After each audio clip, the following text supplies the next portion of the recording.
Levack Goz here with you on 104.5 The Team, and it is a treat to have this guy to return with us here on the airwaves in the Capital Region. We talked to him at Radio Row at the Super Bowl in Minnesota in the Mall of America, and now he's here back in his hometown. Ravina's own Jason Romano joins us again. You may remember him from his time with ESPN producing the Mike and Mike Show, and coming up tomorrow, he is hosting a media and broadcasting webinar to share his knowledge to the industry.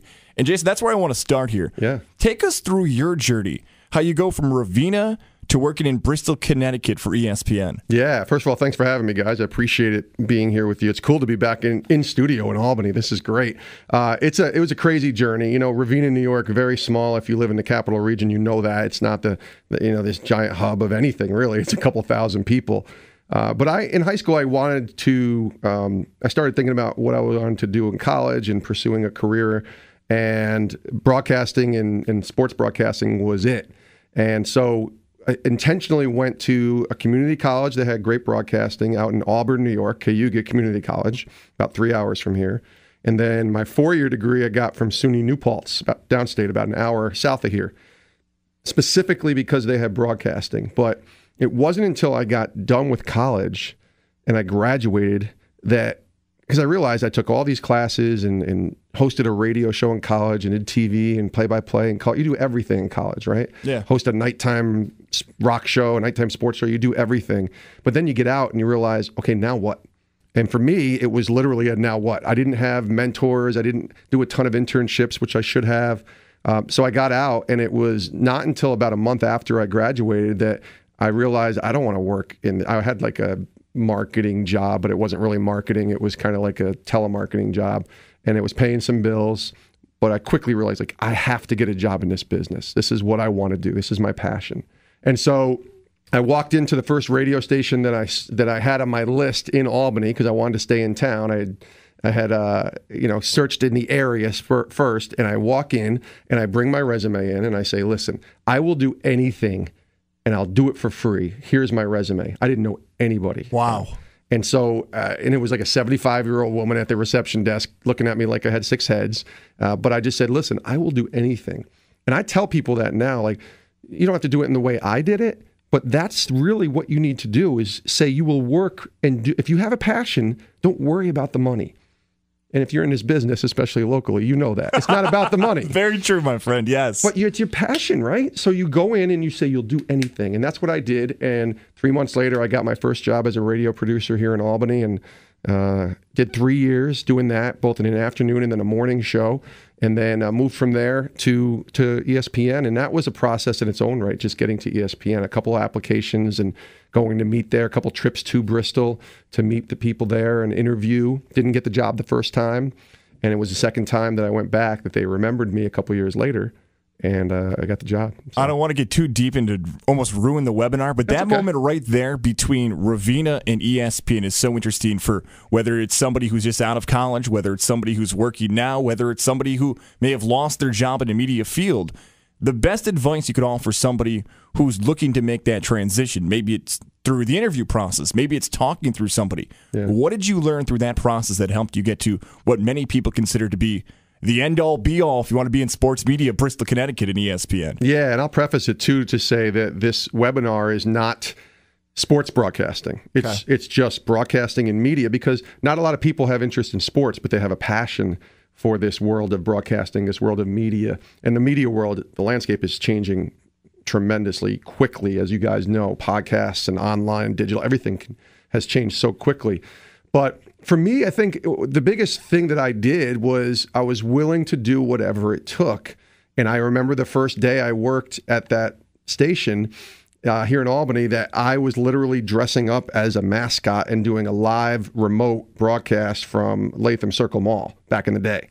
I mean, that was the first thing. And I said, okay, I guess I said whatever it takes, that's what it's going to take this day. And the next day I was filing papers, and that had nothing to do with broadcasting, but I was in the door.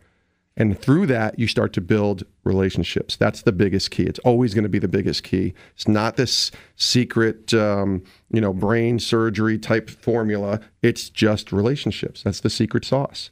And for me, it started out even 20 years ago by building up a few small relationships. Now, I didn't get to ESPN because of any relationships. So that's a different story. That was just, honestly, I think it was just the luck of the draw, right place, right time type situation.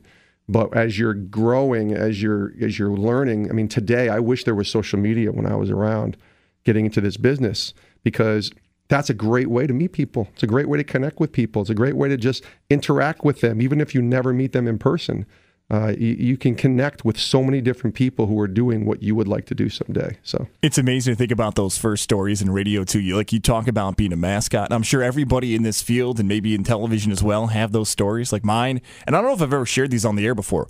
My first 2 events I ever did was a free tattoo event in Oswego, New York, as a member of promotions team. I know where Oswego is. Yep. Yeah. And my second event was a bar crawl for zombies on Halloween. Those are my first. I didn't quit after that. So the fact that you get through the mascot stuff and the free tattoos, and you just want to be there, it shows the people that sometimes just have the passion and want to have, the do it all, whatever it takes attitude in sports. The toughest thing, Tom, too, is when there's guys who are thinking about a career change and they're in their late 20s and now they've been working and have a regular paycheck. It's tough to literally stop what you're doing and volunteer or, again, do whatever it takes to get into this business.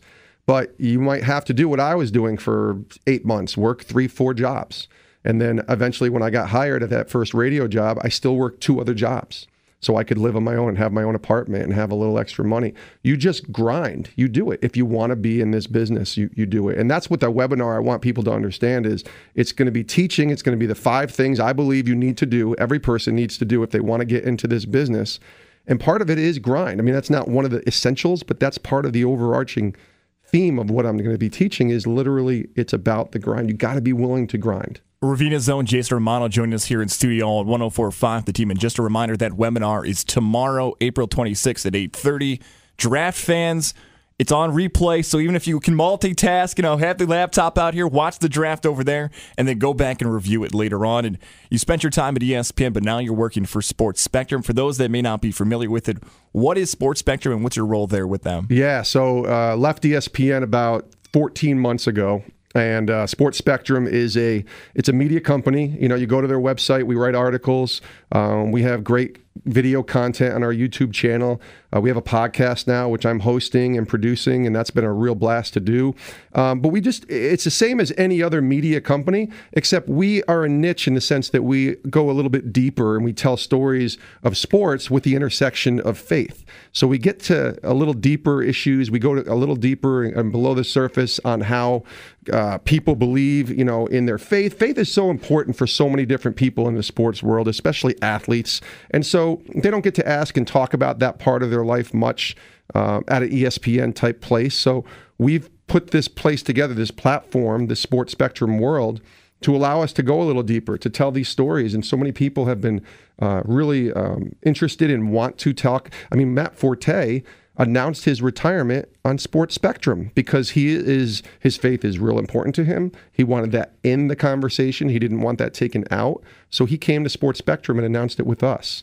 And we had Kirk Cousins on a couple weeks ago on the podcast, and he talked about how faith was central in his decision to sign with Minnesota. I'm sure $84 million guaranteed was also central in him making his decision. I think so too. But his faith is what drives him, he said. And it was great to kind of ask him about that as well as talk football. So that's what this has been about, and it's been a blast to be a part of. You touched on the importance early on about social media. How can people reach out to you via social media? Yeah, I mean, on Twitter, I'm at Jason Romano, my name. Same with Instagram. The information for the webinar is pinned to my Twitter page, and that's where you can find the details. It's literally just a click of a link and then a sign up, and then you're in. So yeah, the social media is Facebook. I'm on there as well. You can't miss me.